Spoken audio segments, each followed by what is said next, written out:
You're listening to Paul G's Corner, where history proves that saying it can't happen here usually means it already did.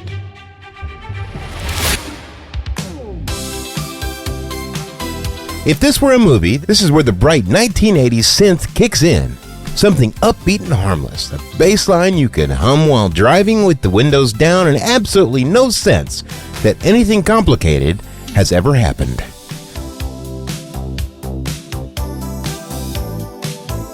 But in March 1979, the country actually did sit on its couch and watch a nuclear reactor stumble at 3 Mile Island. Anchors spoke calmly while corporate spokesmen assured the public everything was under control. And government officials repeated that phrase with steady confidence of men who either believed it or very much needed everyone else to. It will be just fine, they said. And it sounded reasonable enough, at least at the time. The way a pop chorus sounds reasonable when it tells you everything is going to work out by the end of the song. This was the air of 1979, floating through press conferences and shareholder reports and regulatory findings, supported by the belief that technology was modern, oversight was active, risk was calculated, and the system, on paper at least, worked. And then 4 months later, on July 16, 1979, in Church Rock, New Mexico, just east of Gallup along Interstate 40, on the western edge of the Navajo Nation, the system worked exactly the way it had been allowed to. That's barely.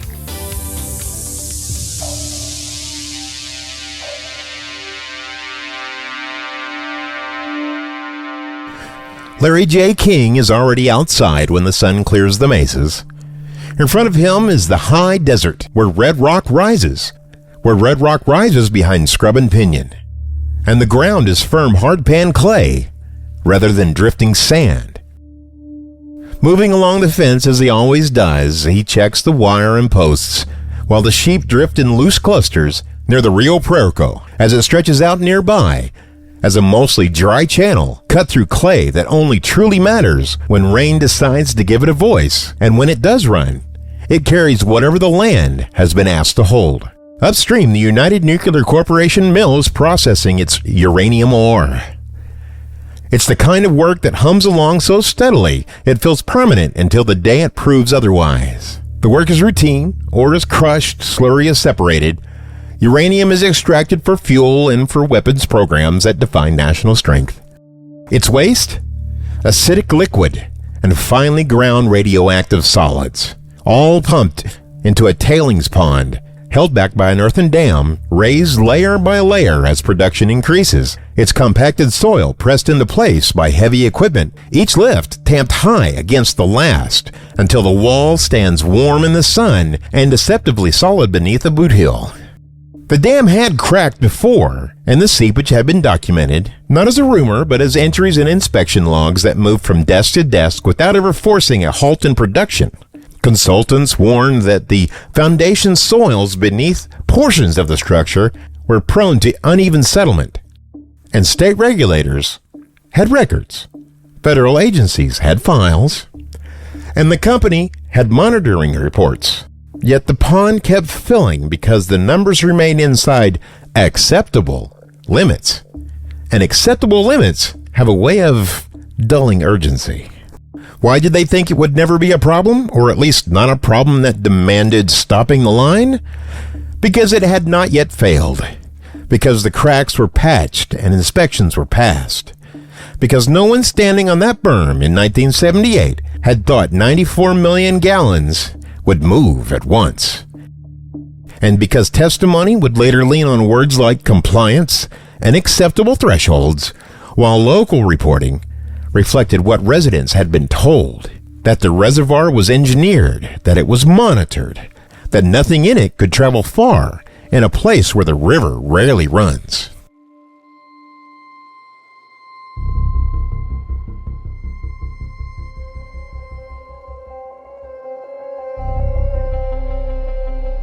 At about 5:30 a.m., the ground beneath the dam shifts in a way that would not have startled anyone walking across it, just a subtle settling in soil that had been compressing for years.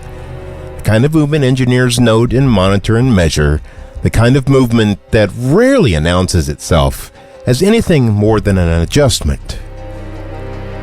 But the adjustment becomes pressure, and the pressure becomes a line, and the line becomes a weakness that begins to lengthen along a seam already mapped in earlier cracks and seepage reports, until the weight behind the wall starts to lean harder than the earth can resist.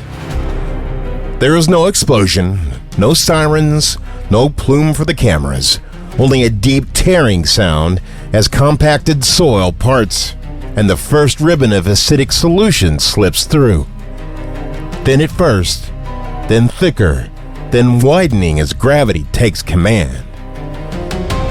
Liquid surges, slurry follows, clay collapses into the current, the narrow seam turning into a gash as 94 million gallons of waste press forward, accelerating, pulling sediment and sand into motion, carving deeper with every second, gathering speed, volume, force, until roughly 1,100 tons of radioactive solid waste are no longer stored material, but a moving mass reshaping the channel in real time and becoming the largest accidental release of radioactive material in United States history.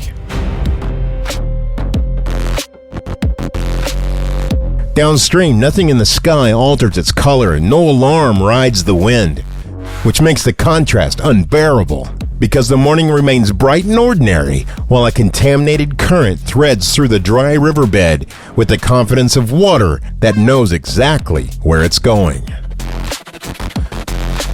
Downstream, a woman continues hanging her laundry. A child drags a stick through the clay.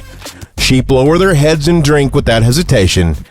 And Larry watches as the Rio Puerco starts running earlier than it ever should. The water darker than it ever should have been, sliding past posts and brush toward land that had relied on its dryness for protection. And by the afternoon, the breach is wide enough for a man to stand inside and look out at the path the waste has carved. And then by evening, the pond has partially drained, transforming what had been described in testimony as contained into a widening stain moving across Navajo land with no regard for fence lines or ownership. Within days, the consequences become visible in wool and bone as sheep begin to falter, one collapsing into the dust and not rising, then another and another, and families move among the animals, counting losses in low voices, while the air remains still and the desert offers no explanation. No humans died, stark against the scale of what has moved through the valley, and becomes the quiet factor that allows the story to contract instead of explode. In offices far from Rio Puerco, maps are unrolled and samples are logged. Radiation readings are debated, exposure levels are calculated. Officials ask how long seepage had been visible and whether inspection protocols have been followed. And the company representatives speak of engineering challenges and compliance standards. Regulators speak of corrective actions and oversight. And the breach is closed. The berm is rebuilt. Pumps move liquid back where liquid is supposed to stay. And in 1983, 4 years after the spill, the site is placed on the federal Superfund list as an acknowledgement that cleanup will not be brief and that the contamination did not evaporate with headlines. Although by then the headlines themselves were long gone, all that was left was groundwater monitoring systems, letting the reports accumulate, and the mill resume operation. We don't know if there were cancer. We don't know if there was sickness. We just don't know because no one that I can find followed up. The Navajo Nation filed suit against the United Nuclear Corporation, and in 1983 a settlement of $10 million is reached. 4 years after the breach. Money went to address livestock losses and damage to land that had supported families for generations. It's a figure that sounds large until it's divided by distance, by years, and by contamination that doesn't respect clocks. It takes more than a decade after Church Rock for Congress to pass the Radiation Exposure Compensation Act in 1990, recognizing that uranium workers and downwind communities were harmed during the Cold War era, and later amendments expanded who qualified. But by then, children born the year of the spill are in middle school. Some miners and mill workers receive payments, but many residents along the Rio Puerco never saw anything. The Cold War that demanded uranium slowed. The presidents changed. The priorities shifted. The residue, however, still remains in the soil, and hundreds of abandoned uranium mines across the Navajo Nation still continue to mark the landscape decades later.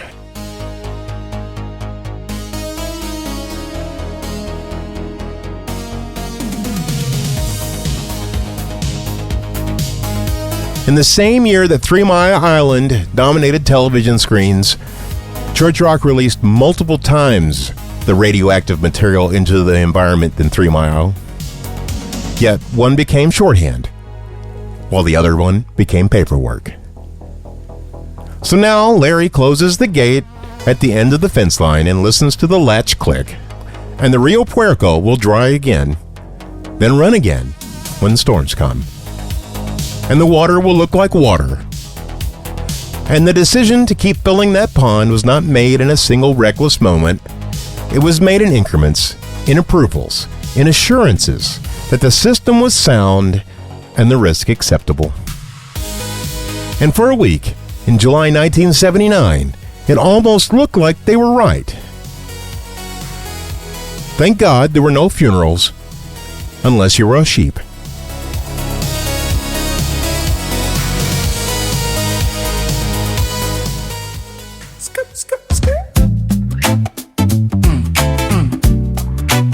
You've been listening to Paul G's Corner. This is apparently how I relax. Some people doom scroll, some people garden. I read enforcement actions from 1979 and stare at satellite images of ponds that look calm from above and compliant on paper. So if you're the kind of person who hears about a quiet pond behind a quiet wall and thinks, wait, what? Instead of, oh, that's fine. Then PaulGNewton.com has shirts and hoodies that will help you keep this particular habit alive. Every order buys another late night with inspection reports, satellite maps, caffeine, and questions that refuse to sit quietly. Because the river at Church Rock still runs when it rains, and somewhere right now, every calm pond is resting behind a very confident wall, surrounded by documentation that says everything is under control. Probably.